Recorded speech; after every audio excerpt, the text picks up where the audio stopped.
Coming to you live from downtown Detroit, this is Benzinga's Pre-Market Prep with your host, Joel Elconin. This is a volatile puppy here, isn't it? And Dennis Dick. I'm bidding a penny. I will buy the stock for a penny. With everything you need to start your trading day. Isn't it? And Dennis Dick. I'm bidding a penny. I will buy the stock for a penny. With everything you need to start your trading day. Good morning, traders and investors. Welcome to Thursday's edition of Benzinga's Pre-Market Prep. Brought to you by Benzinga's Pro. I'm your co-host, Joel Elconin. Good morning, along with Dennis Dick. And we got a really big show lined up for you today. We got 13 Fs to cover here, and there's a lot of news coming off that. We'll discuss Brexit on, Brexit off. We have Maxine Walters making some statements yesterday that crushed the banks. We'll talk about the decline in Apple shares as well. Goldman Sachs breaches 200, but trying to regain that level. Bitcoin crashes through $6,000. And let's see here. What's going else on in the market? Let's give you a quick recap of the S&Ps. We got a big old range overnight. 2716.75 is your pre-market high. Nothing much up there. You have a double close at 2750 for Monday and Tuesday. That will be a target on the upside. On the downside, your pre-market low comes in at 26.89. That's just above Wednesday's low at 86.25. Crude trying to find some support off the $55 level, trading up 37 cents at 56.80. Gold down a buck at 12.09 even. Silver back over 14 bucks, but not by much. Up 20 cents at 14.10. And look out, Bitcoin took out that $6,000 level yesterday. Now trading up $200 at 55.95. But you guys all know what happens when you lose major support, whether it be in a stock, a future, or Bitcoin. Here we are at 8:03 this morning. Just before we bring Dennis in real quick, I just wanted to show everyone the feature here of Benzinga Pro and a voice that we have not heard from in a long time, the master of disaster, Brent Slava. How you doing, Mr. Slava? Hey, everybody. Thanks for welcoming me on, Joel. Yeah. It's been a while. Yep, helping out here. I had the Benzinga Pro up here, and just want to discuss one feature that we were going over this morning. Sure. With the 13 Fs. So tell me what I'm doing on the Pro here, and I'll tell everyone at home. Sure. So you are pulling up your Benzinga Pro platform. That's pro.benzinga.com. You open up a newsfeed widget. In the newsfeed widget, there is different ways you can filter. You can filter by a source. You can just get Benzinga headlines. You can get press releases. You can sort by categories. You can sort by sector. Another of those ways is just by a simple search. You can search for a ticker, or you can search for a keyword. If you want to see something like what you're saying, Joel, you want to see all the highlights from 13F season, go to your search field, type in the keyword 13F, 13F, no spaces, no dashes, no nothing, press enter. Okay, and but what if I want to look at it for like individual people? Yeah, absolutely. You can definitely do that. So because of the way we're generating our headlines when we're posting stuff as it's going out live, we're always using some common text on me. So basically we're always using 13F, and then we're always using a fund manager's name. So like if you wanted to see a fund manager's name or the fund itself. So like if you wanted to see all of what Buffett did, you would type in 13F, press enter, and then type in his fund Berkshire, Berkshire. Okay. And I can see you're doing that, Joel. And then once you do that, you press enter. And you're just going to be revealed all of the stakes that Buffett made changes over last night. Okay. And, you know, he did a ton into the financials. He raised stakes for almost all of his his big bank holdings. I don't know if he changed. I can't remember if he changed Wells Fargo, but he raised a stake in B of A. He took a new stake in JP Morgan. He took a new stake in PNC. There was another couple that I'm not thinking of right now. And then we got Mr. Icanh as well. And what was Joel, you got to do 13F, press enter, and then do another search, Icanh. So press enter after 13F. Yep. And then type in Icanh. Icahn. Press enter. Huh. Wait. Yeah. Oh, you know what? It's grabbing the ticker instead of the press enter. Nope, you got to do 13F by itself. Yep. Yeah. And now type in Icahn again. And instead of, don't click, click on the keyword, not the ticker. There you go. I got you. Okay, yes, I had that up the first time. All right, Brentster. Nice. All right, thanks a lot here. Yeah. And we could go over those in just a second, but thanks a lot, Brentster. No we'll problem. Let you get back with that 8 o'clock hour, and now we will bring in Triple D here, who's trying to figure out this market here, Dennis. A lot of movement overnight. Are the stocks reacting to this overnight movement? Yeah, you know what? It's been a chop fest. We were up, we were down, we're up, we're down, now up, now we're coming back down here again. So battle between the Bulls and the Bears here. Individual news, the 13Fs were really driving it there last night. Warren's always drives it. So I was going to kind of start there because he just had the 13Fs up, and I think maybe, with the chop fest that's happening with the market, sure. My head's on a swivel here trying to figure that out. Why don't we just go talk the 13Fs for a few minutes here and go to Warren Buffett, because he had 4 new positions to my understanding, all of them trading higher. Can you jump over and we'll take a look? All right. Let's see here for Mr. Buffett.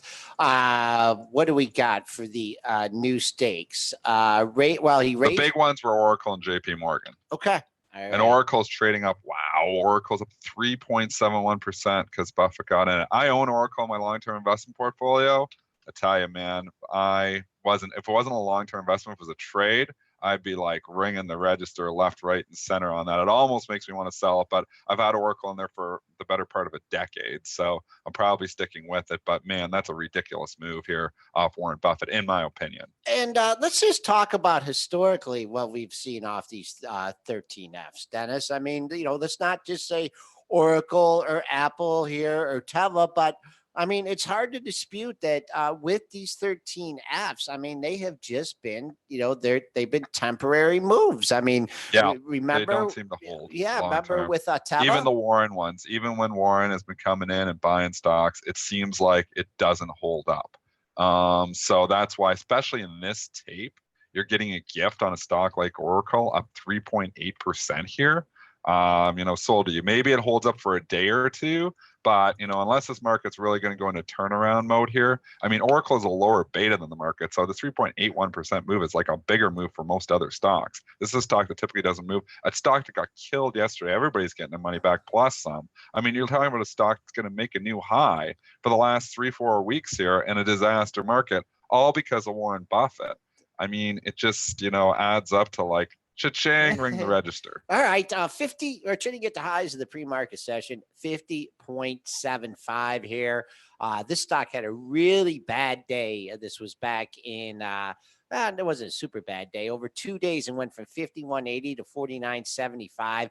Pair of highs at 51.80 to 51.99. So if you're not trying to ring the register, hit 51. You have to give it serious consideration at the $52 area.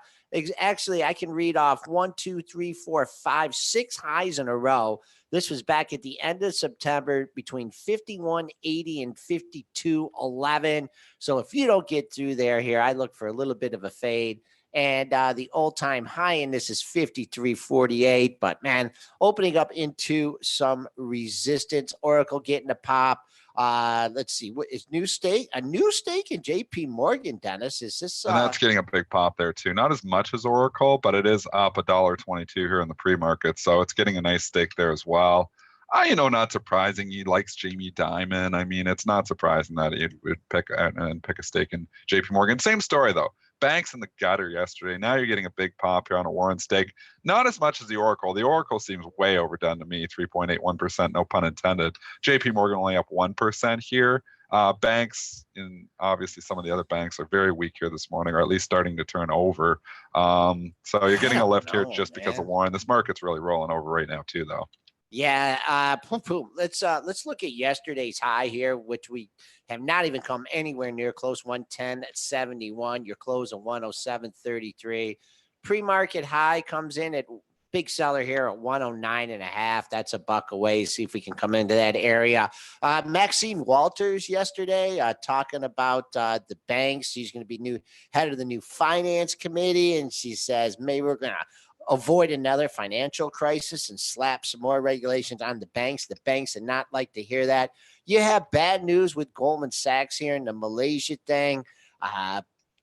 If they're not going up with higher interest rates, when the hell are the banks going to go up here? So I'm a fader, Warren, on this one. I don't know. I'm not buying JP Morgan here up at 108, 109. It's hard to chase them. I mean, all these 13Fs, people want to chase these moves. It is historically not the move to do, though, because these guys were in the last 45 days. They might have gotten a lot better prices. They could already be selling the stocks, probably not. Probably not Warren because he's longer term, but some of these short term guys, when you're following these, and saying, okay, well, this guy's buying, I'm buying too.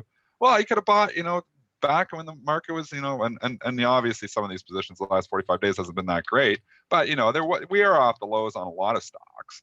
So I don't know. I just can't see blindly following these 13Fs. I more typically fade them. And again, when you see these big pops, in a tape that's as ugly as this one, and then we're going to get to that in a second, I think it's a gift. He bought 6 million shares in PNC Bank here. That stock is trading in the green here. Let's take a look at PNC Bank. Full disclosure, I do have a trading position on in PNC, so I'll limit my comments. And I'll guess what it is. You got a pre-market high here at 136.91. Let's just call it 137. PNC, nice little bump here. I mean, if this thing, let's see if I got anything on the dailies. I'll just tell you the dailies, if this thing gets anywhere near 140, I see 4 or 5 highs. That's $5 away. That's not even going to come into play. What am I talking about here? 137.13. That's yesterday's high. I don't think these stocks are going anywhere until they at least take out yesterday's high. He liquidated a stake in Sanofi. We'll pass on that one. We don't talk about it much. New stake at Travelers, TRV, in the heart of hurricane season. That's what stock is trading up, but not much. So make sure that stock does not go red on you.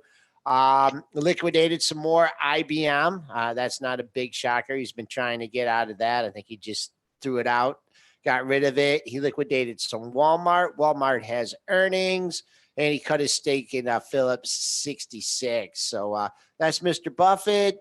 He's usually the most influential. You want to do any others, or do you want to move on to earnings? No, I don't know if we need to do any others. Let's go on to some of these other reports. Let's just talk overall market here, first of all, because ugly day for the market there yesterday. I mean, we were up, and my spidey senses were trying to tell me to short it. I faded it a little bit, but I was like, it can't do the same thing it did before. No, it didn't do the same thing it did before. It was worse.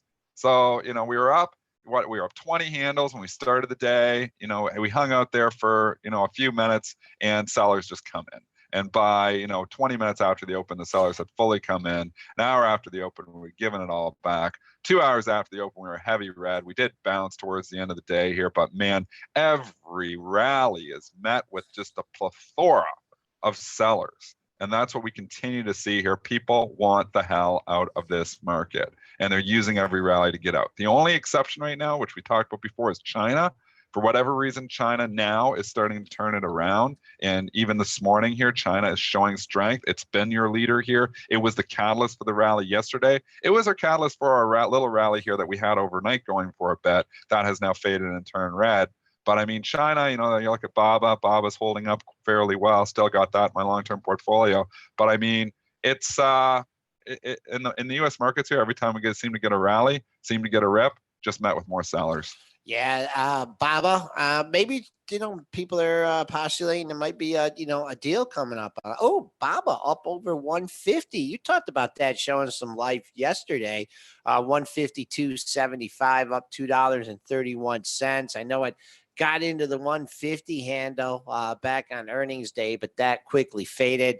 Let's see if we can hold on to the gains. Actually, you got to burst up to your pre-market high really comes in right in this area. So, I mean, that's one sign. I mean, maybe getting rid of some of the U.S. stocks, looking for a deal here. I mean, that's the other thing that makes it kind of hard just to have a perma short on in this market because, he's gonna announce some kind of deal with China soon. And then there, and he has come out. Oh, we're having phone calls, we're having lunch, we're having dinner. So I mean, that's one thing that you always have to be prepared for is that deal with China. And if you're using the stocks as an indication, maybe there's some truth to the matter. Earnings, you want to cover some earnings, Dennis? Yeah, jump over here. We had Walmart report here this morning. Sure. That's going to be the big report here. Warren did cut his stake, I believe, in Walmart, but it's not going to matter here because it's all trading on its earnings report. Jump over here to the details, Joel. All right, what we have from Walmart is a mixed report, a 7-cent beat on the EPS, 108 versus 101. Slight sales miss. They were looking for 125.44 billion. They came in at 124.9 billion. They raised fiscal year 19 guidance, which is good. U.S. comps up 3.4% year over year.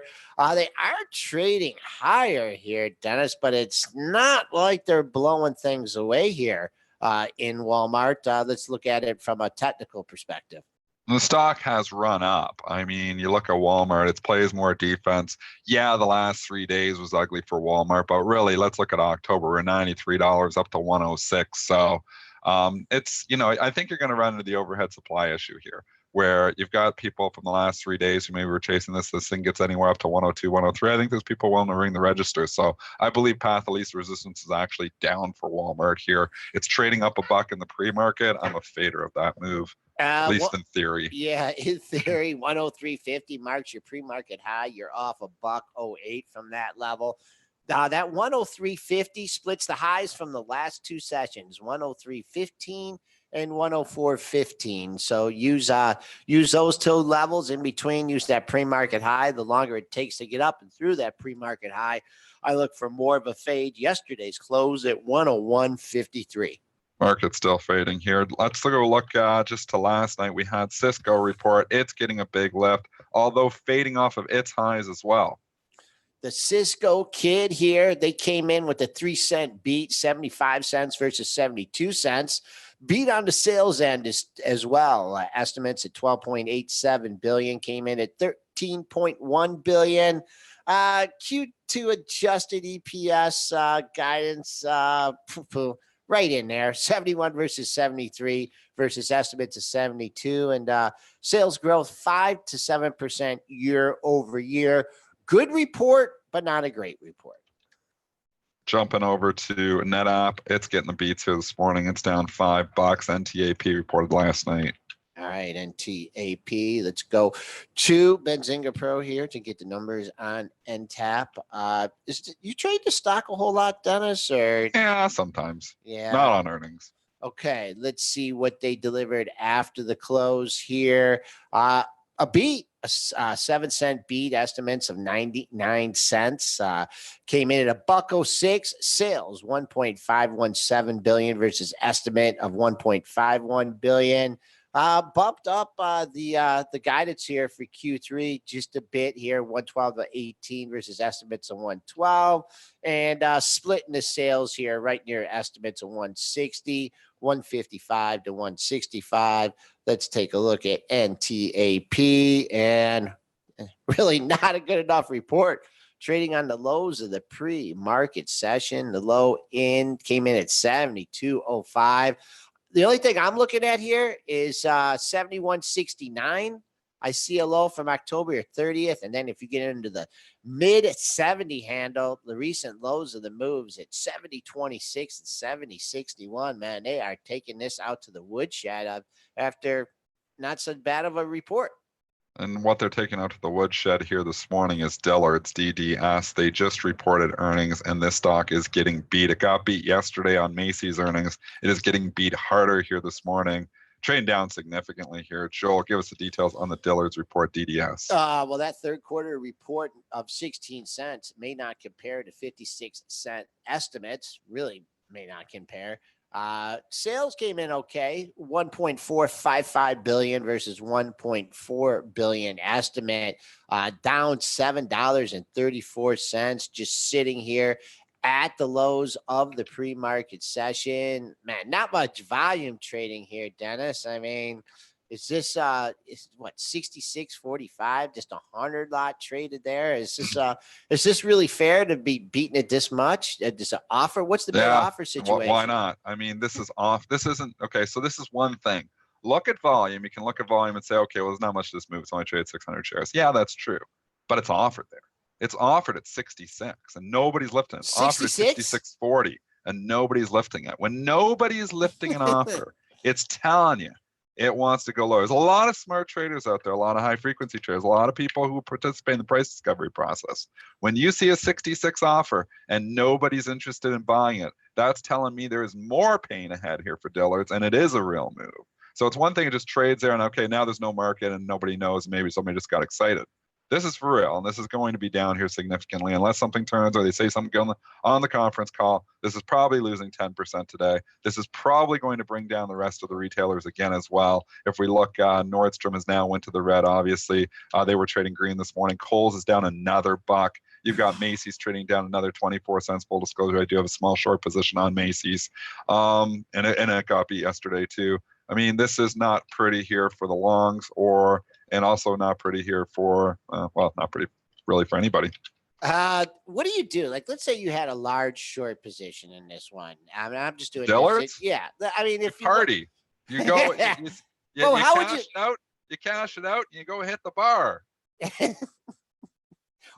or there are other things you can do in Canada, right? All right. So you just would throw some bit. I mean, you said no one's lifting the offer. Let's say you wanted out. What would I do if I had the position? Yes. I wouldn't. I don't like to show like and start. You know, if you have, let's say you're short like 10, 20,000 shares of this, there's no way you can cover this in the pre-market. Right. I mean, when you're that big, you just sit back, relax, and let the liquidity come to you because. And maybe the thing turns around and you regret that. But if you start just lifting offers right now, you're going to make the thing start to look strong. I mean, your trading, your actual trading can make the thing, go higher on you. So, I mean, that's the whole advantage to being small, guys. And, and I'm speaking to all the smaller traders out there. You can get in and out so easily when you got 100, 200, 500 shares.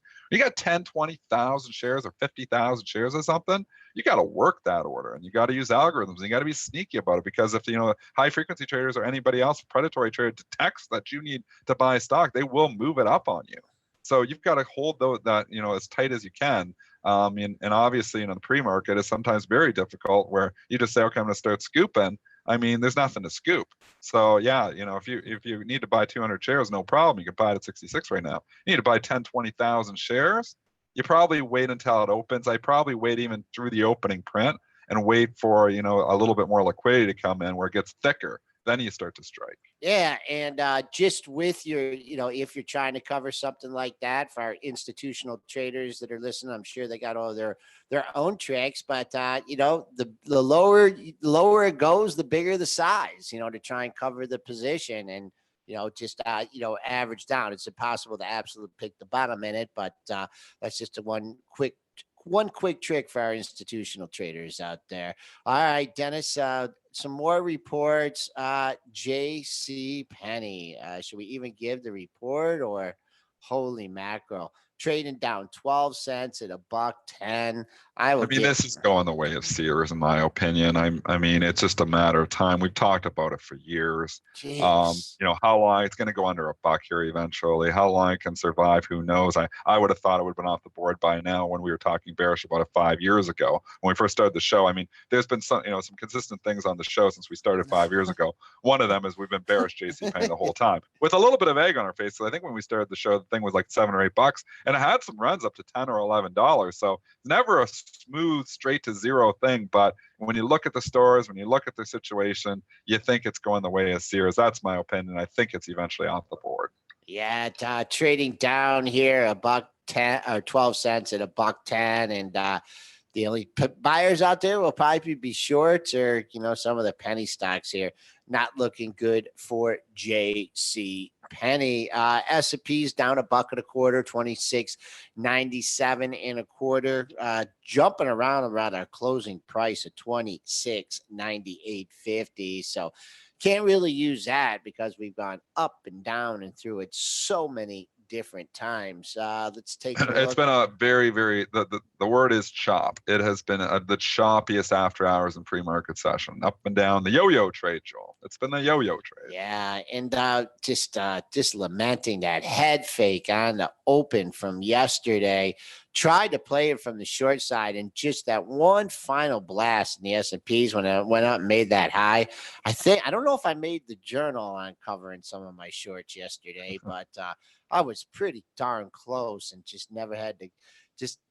Actually, I even, we talked about the revenge trade. I actually did try a revenge trade on the long side, and I got smoked on that. So I couldn't revenge off the revenge trade. That would have been the thing to do. The bad trade, the revenge trade, and then the reverse revenge trade, the RRT. Can we make that a new term on the show? You got me confused on that one. So you have a bad trade. Okay. You're short. You do a revenge trade. You go long. Okay. And then you go bad on that. So then you do a revenge trade and you go short again. You don't like called that? Getting chopped up. Yeah, exactly. And then you watch the market tank 800,000 points. But J-Dot wants to know about VIPs. He's been patient here. VIPS stock trading up 6%. So we got a good one. We've been talking about a few that's bad an reports ETF though, isn't it? That's an ADR. Yeah, it's Yeah. Chinese. I believe it's Chinese. All right. I will. The Chinese stocks are fairly hot right now. I wouldn't say it's hot, but they're not cold anymore. We'll say that. Chinese stocks aren't cold anymore. Rotation here. Man, this is all on Rumbuzz. Let's see. No, I got it as 11 cents versus 9 cents. Beat on the revenues. They make a little bit of money. 2.54 billion was the estimate. They came in at 2.596 billion.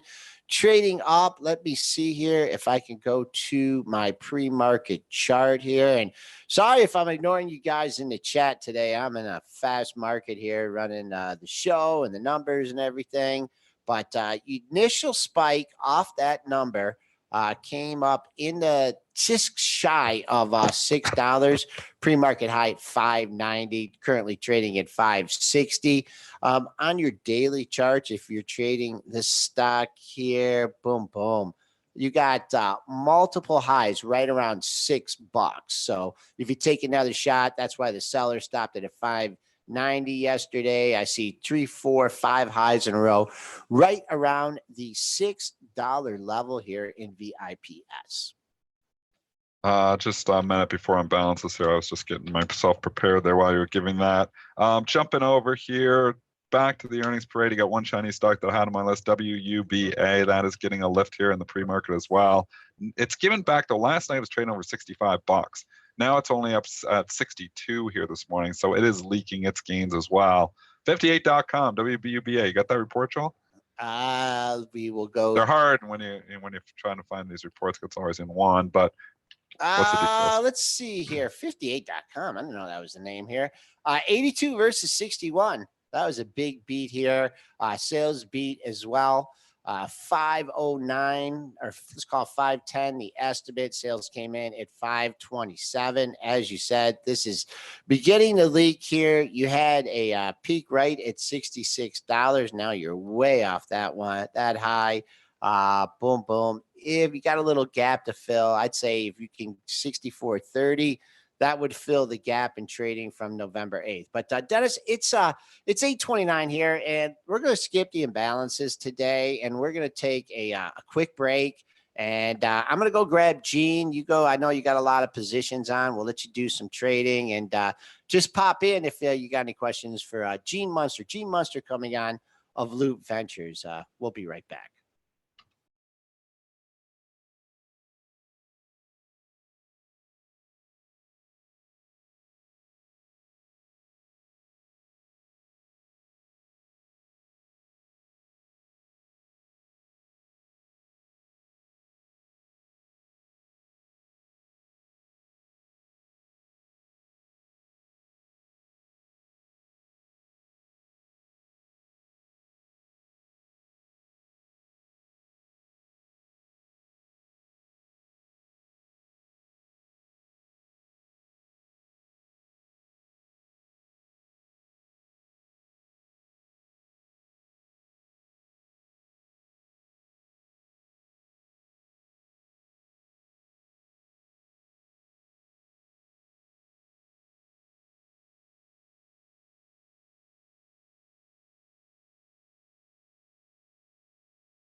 Welcome back, traders and investors, to Benzinga's Pre-Market Prep, brought to you by Benzinga Pro.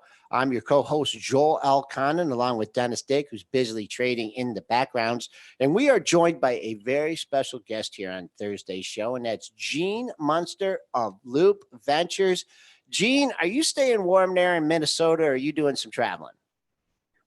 You know what? I'm back in Minneapolis here. Not warm. I was in California earlier in the week. Was warm. Okay. All right. We got a lot of stocks that we want to talk to you about here. And I think the stock that people want to hear the most about is Apple here. Folks not happy with the report. That didn't stop Mr. Buffett from buying some more stock here. But let's just go. You have a nice chart that you wanted to share with us. Let me bring that up for our people at home. Discuss Apple's report here and profit growth versus financial performance here. I have it up for people. Gene, tell us what we're looking at. So what you're seeing is that over the past 4 quarters, there's been a disconnect between iPhone units and overall Apple revenue and earnings growth. Apple 3 weeks ago, everyone knows that they are going to stop disclosing units, and that has been part of the reason why the stock has been disappointing over the last 3 weeks. The other piece is that they gave guidance for December that was 2% below the street based on, in part, weak emerging markets. And the third piece is just the overall market being difficult. So this concept front and center right now is around how much attention should we put in Apple units. And essentially, the data suggests that it's less attention. Obviously, if iPhone units plummeted, that would be a problem. But if they can essentially keep their base flat, which is about 800 plus million active iPhones, if they can essentially keep that flat, then I think that this story can grow in the mid-single digit level and should garner a higher multiple than it has today. So that's really an important insight, is iPhone units aren't directly correlated to Apple's overall performance. Okay. And then, so what do you say to the naysayers here that okay, well, they're not going to report iPhone sales anymore. So, they're trying to, slip something under the rug there. What response do you have to the people that make those kind of comments?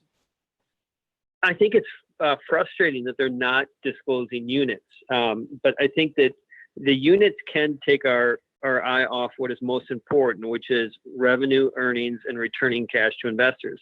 And so what I would say to those investors is what I'm saying to myself right now is our hand is being forced essentially to think about Apple in a different way, not about what the exact iPhone number is in a given quarter, but more about these earnings growth and capital return. This is essentially the underpinnings of this paradigm shift. It's slow. It will take a couple of years. But this idea of Apple as a service, and we're not talking about their services segment, which is 15% of revenue. It's about the hardware business operating like a services business, where it's an annuity and it's predictable, growing slightly, not growing much. But so my general thoughts on the change in disclosures is I think it actually is going to be a positive for the story, because it will force people like me to pay more attention to the more important metrics. Gene, you've always been out in front of Wall Street with your research, innovative ways to calculate iPhone sales, Tesla production. One experiment that you did in the office here, and in your office, I think you're preparing for the transition from the iPhone. And tell us the little experiment you ran in your office with not using the iPhones, why you did it, and what the results were. So we've, as you mentioned, we do research at Loup Ventures. We have 8 analysts, and the basic idea is that we wanted to say we're working more around tech addiction. The number of times you look at our phone, it's been a bigger topic with the big tech companies. Google and Apple in the past year have provided more insight and controls in your phone about how much you use your device. But the exercise that you're talking about is we essentially all went just with our Apple Watch for a week. So we kept our phones at home. So we had cellular on the Apple Watch. But what we found was the simple takeaway is this, is having your phone with you is a nice convenience. There are times when you feel like you really need it. The reality is you don't need it as much as you do. And I think people would be surprised at how much time they waste consuming frivolous content. And that was probably the biggest insight, is you feel like you have found hours in your day. You know what the biggest advantage to me by not having an iPhone would be? What's that? Not spending the time looking for it when I lose it, and I lose it in my car and stuff.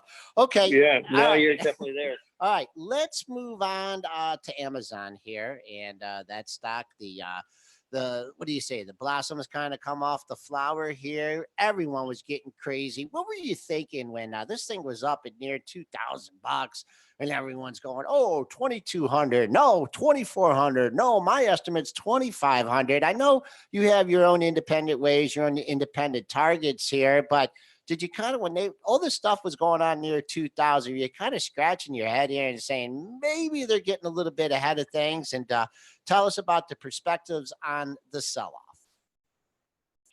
So this is similar to the conversation around what we were thinking when Apple crossed the $1 trillion mark. How do we think about Amazon when it crossed the $1 trillion mark? And both of them are down from that level. In Apple's case, we feel that there could be measurable, meaningful upside here. If you just put industry multiple on other SaaS companies, the stock could be 2 times higher, even more potentially. Even putting a consumer staples company like Clorox or Coca-Cola's multiple on Apple stock could garner it twice as high. So not saying that is going to happen, but what I am saying is that there's a case, our thought, past the $1 trillion was that the stock could go higher. In the case of Amazon, it was different, just because there's no valuation support.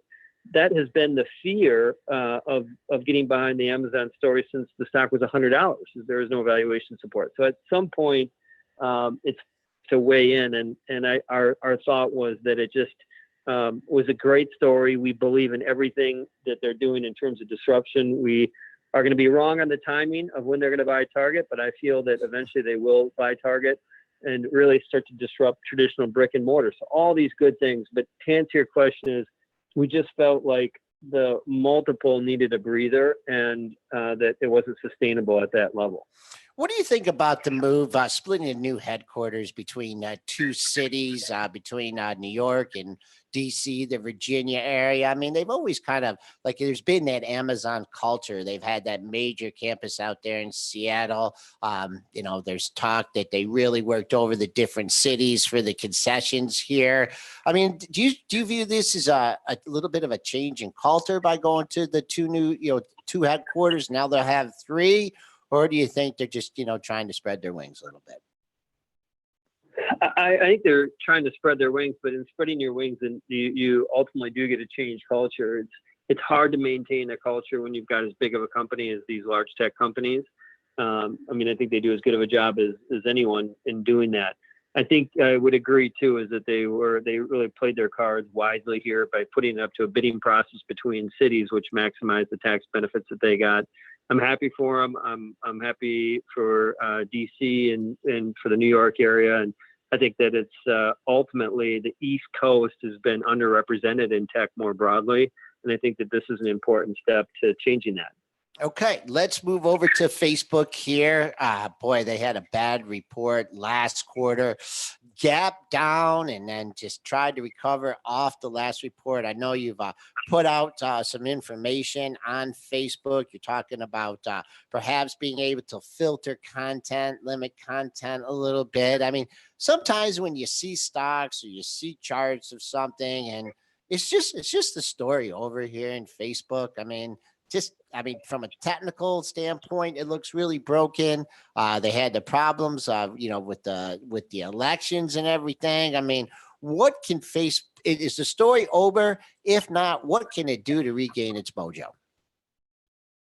It's not, I guess, over in quotes, in the sense that Facebook is still going to be a dominating tech company for the next several decades. I believe that it's going to be around. This will not go the way of other social networks. I think it's here to stay. But I think some of its glory days, there may be pockets where you have a couple quarters that really surprise people. But on the margin, I think that they're going to be less frequent. Part of the reason is that what Facebook's trying to do is continue to optimize the different social networks. Now the focus is on Instagram. In the future, it's going to be WhatsApp. Facebook proper is less of a focus. VR is going to be a bigger area for them. But all of those areas, with the exception of VR, aren't going to dramatically change the world. And I think that's one of the distinctions between Facebook and some of the other large tech companies like Google, Amazon, and Apple, and Tesla, is that ultimately is that Facebook is not going to dramatically help detect cancer better, or autonomous vehicles, or fundamentally change manufacturing. So I think that's going to weigh on the multiple, but I also think there's two other factors. One is just the costs that the company is going to undergo around compliance. The New York Times has a story out on Facebook today, which there's really nothing new in that story beyond the details of what people kind of already knew. But the basic idea is that for them to be more compliant about hate speech, it's going to cost them more money. And then separately is that I don't think people feel good about themselves when they spend time on Instagram and Facebook. And there's something fundamentally wrong for a product that people feel jealous after they use it. And so my general, there's a lot there, Joel, but Yep. My general thoughts, they're going to be around, but I think there's better places to invest. Okay. All right. Let's talk a little bit about Twitter. And I know you've done some limited work on Twitter here, but it's had a nice move off its last report. And when I think about Twitter, and I kind of think about your work in like the AI space and artificial intelligence. Now, I know a lot of companies that run information and do things on artificial intelligence. They have their own servers. They get their own information. But isn't Twitter, I mean, if you look at it, isn't it like really the best source of information? You have people all over the world reporting, tweeting on things that are going on. I mean, do you think that eventually Twitter could make a move and be a significant player in the AI space? Less so on the AI space. I do think the company has a defensible position around real-time news and kind of news direct to the world. So I think that there's definitely a place. I think it's a very different, even though it's put in the same general bucket as Facebook, I think it's a very different business. I think that, they're using AI in some unique ways about content provisioning, but I see Twitter's use of AI similar to every company's use of AI, in the sense that there will be companies that deliver AI like Google, and Apple, but most other companies will implement other people's AI, and I think Twitter is going to be one of those. Okay, all right. You mentioned Google here, and that's part of the FANG stocks. Google is backed off its high here at 1260, backed off to the $1,000 level, big psychological level, and now it's trying to get back up here. Give us your short-term and your long-term outlook here for Google. Short-term, it's going to be up and down, and part of the reason is because just broader tech, what's going on. Separately is they still have some questions to answer around how data is being used and some privacy. It's not as potentially damaging as what's happened with Facebook, but there are questions that haven't been answered. And I think that over the next 6 months, whether it's in Europe or the US, that could weigh on Google's multiple. That's the near term. The long term is this is a great company to own, that they are changing the world. We talked about some of the things that Facebook is not doing in terms of changing the world. Google is doing that. They're a few weeks ago came out with a tool to help doctors better detect cancer. So they're impacting healthcare. If you think about transportation, they're opening up Waymo to a small group in the beginning of December for regular riders to compete with Lyft and Uber. So they're impacting transportation. And obviously they're impacting how we get information more broadly. The number of searches on Google grew 40% plus in the September quarter. I mean, it's staggering growth off of big numbers. Now they got paid less per search. That was down about 20% year over year. But the basic story is that this is really the oxygen of the internet. And I think that if you have a view of longer than a year, this is still a great story to own. What about, I mean, are they fully monetizing YouTube here? Because I was watching some TV last night. I'm watching sporting events here, and there's these super long commercials here, and I'm like, what the heck is this for? And it's for YouTube here. Now I know you were a little early or premature with the Apple TV call here, but do you think with the whole are they fully monetizing the purchase of YouTube, and instead of Apple TV, how about Google TV?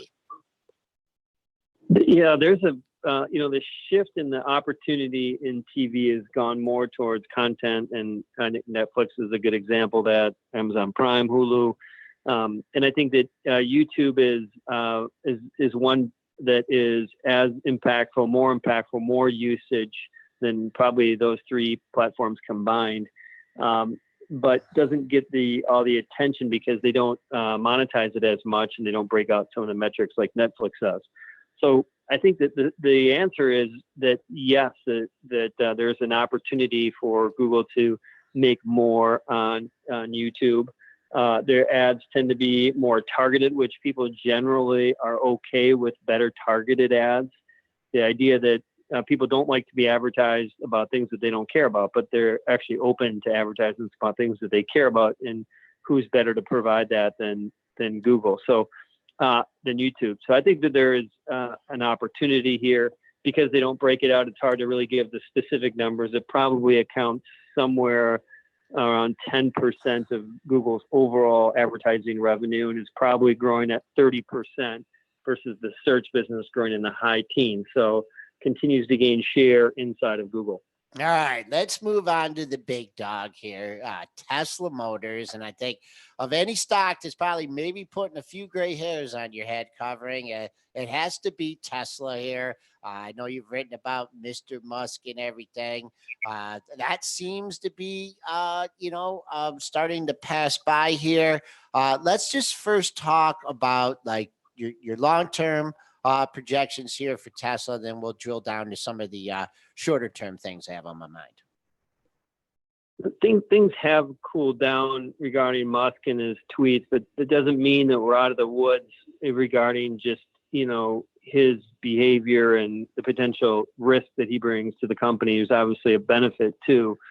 So the way we think about Tesla is that this takes someone with really a 5-year view. I think if you adopt that view, investors will be rewarded.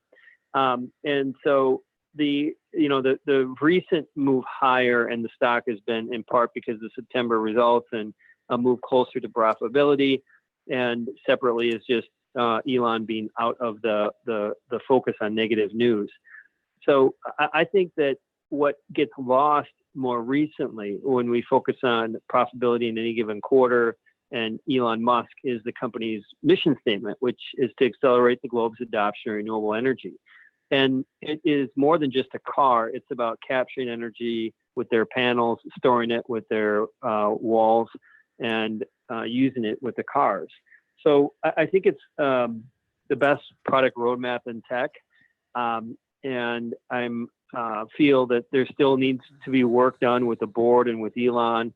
But I think that this, for longer term investors, is still an opportunity, given it's still, we're talking about a $50-60 billion market cap company that is impacting the future of electrification of vehicles and autonomy and solar and storage, all those good things. You previously stated on our show that you thought that they might be in line for an equity raise, and Mr. Musk has stated that that's not the case here. What's your outlook on a potential equity raise here for Tesla Motors? The company is emphatic that they're not going to need to raise money. I think that they won't need to raise money for operations, which is, I think, the key question for investors. Do they need to raise money to keep the lights on? And I think the answer is no, they don't. But I do think that they may need to raise money for example, this gigafactory that they're starting to build in China. They have this unrealistic target that they're going to actually be producing cars. They haven't broken ground yet on this. Producing cars at the end of 2019. I mean, it is borderline absurd that they're going to be able to do that. But even if it's 2020 or 2021 when they're producing those cars, there may be some capital needs around things like building those other factories. So the answer, Joel, is I think that they probably will need to raise money to build more factories. So I look at this stock and I look at it from an investing standpoint here, and I look at the valuation compared with GM and Ford and their production of their cars. And to me, simple me, there's an easy solution. They need to produce more cars, right? They need to get those numbers up. Without mentioning any specific companies here, wouldn't it just be a whole hell of a lot easier to acquire maybe not even acquire, do a joint venture or make a deal with, let's say, a company like Ford that's idling. They're not even making these mid-sized cars anymore. I mean, how are they ever going to get up to a major level of production with their current plan? One of the ways is they're getting higher efficiencies from the existing manufacturing, but a second way that they're doing is by looking at building another factory. And so I think Ford is an important, or kind of a partnership approach would be somewhat helpful. But the reality is that's probably, it's unlikely that it's going to happen, I would say. And unlikely because Tesla has its plans. And the simple takeaway is that they're adding more production capacity in their existing facilities. And separately is that they're building this new gigafactory in China. All right, I made a big decision, and when I made the decision a couple of weeks ago, I kind of had Gene Munster on the mind here. I had my car lease was up, and I really liked the car I drive. I looked around at some of the leases, and they were just ridiculous. But what I decided to do is I just decided to purchase my car. And the reason I did that is because I think it might be the last car that I ever purchase or I ever lease or anything, because I'll drive this thing into the ground in 3 or 5 years. And, based on some of your projections here, what's the likelihood that, to come to work here in beautiful downtown Detroit, I just tell a vehicle I want to, dial up on my phone. I want to leave at 6:32. It pulls up in front of my house, takes me home. It tells me when I want to leave. I mean, lacking a lot of infrastructure and stuff like that. How feasible is that idea?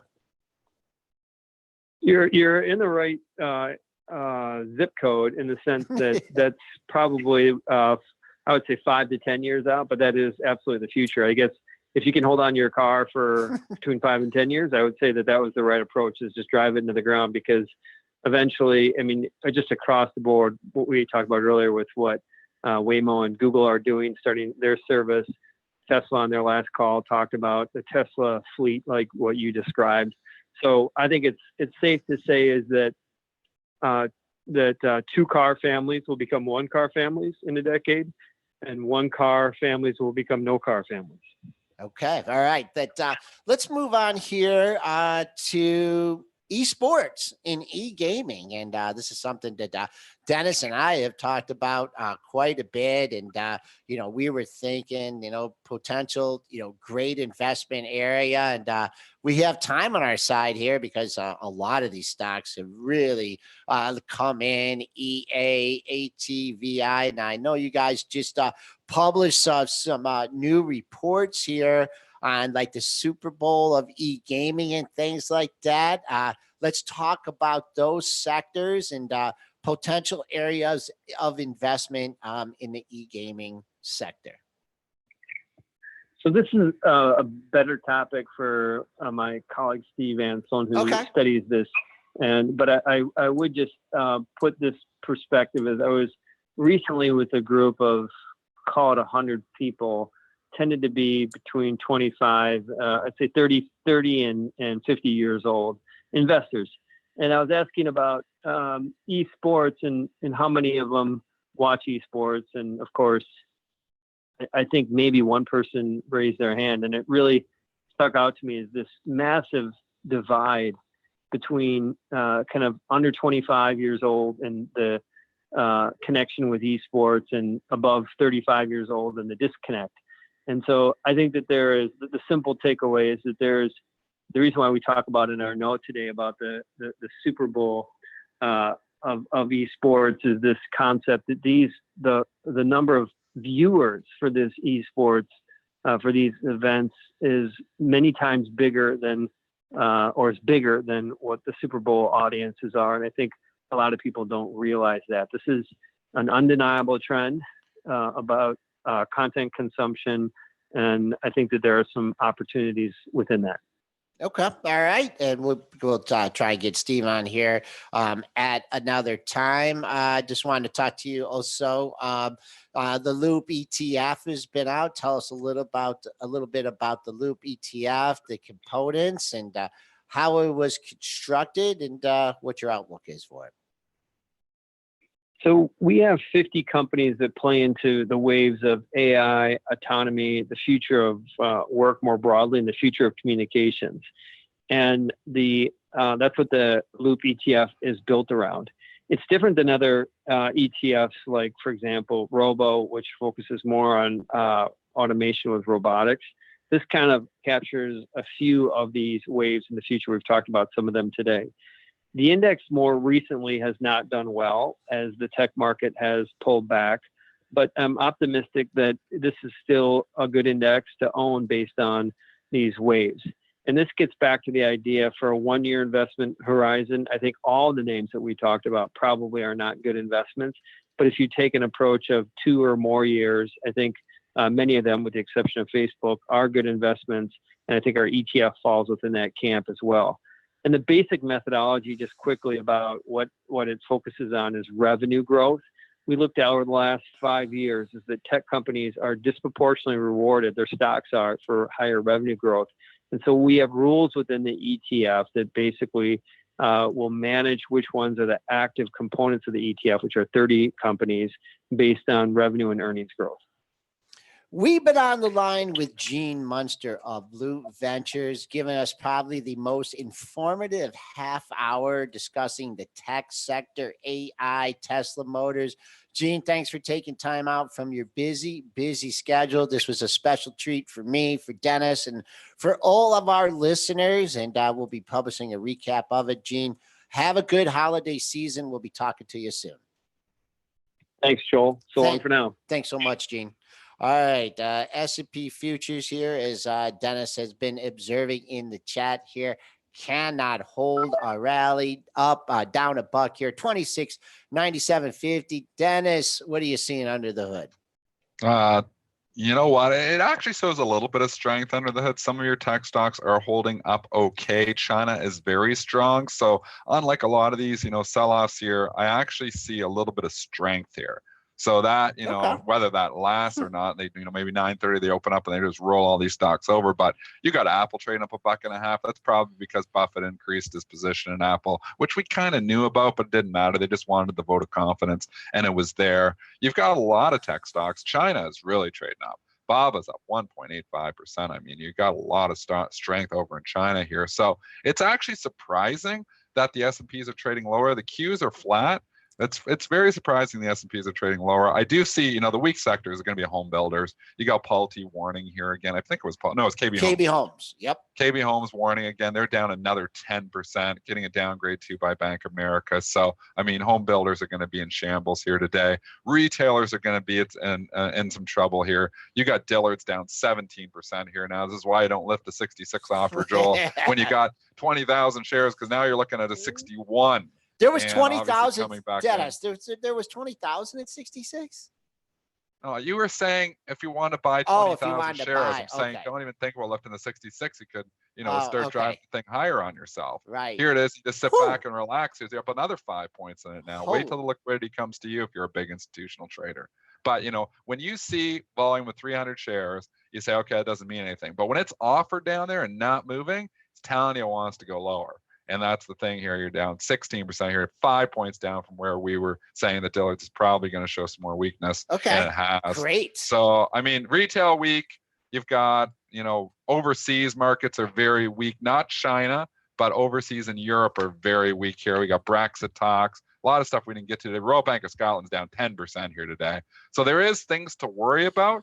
The tech stocks over here are holding up somewhat well, and China is strong. So there's a couple things on China that are obviously showing some strength. So you got a few things giving us some strength, but a lot of things giving us some weakness. And you know what? The Royal Bank of Scotland here, Brexit on, Brexit off. Theresa May comes out yesterday. Yeah, we got a deal. The one of their secretaries comes out today. I can't honestly back this deal. So that's another head. There's just a lot of headlines out there in the market, Dennis, with the Goldman Sachs thing and the Malaysia deal. You have, your 13 Fs out. You got a lot of information here. My number of the day in the S&Ps is going to be 2710. And just, you guys probably get tired of me saying the same thing time after time again. But you had a rally from 2603. A ridiculous rally after the election of 28.19.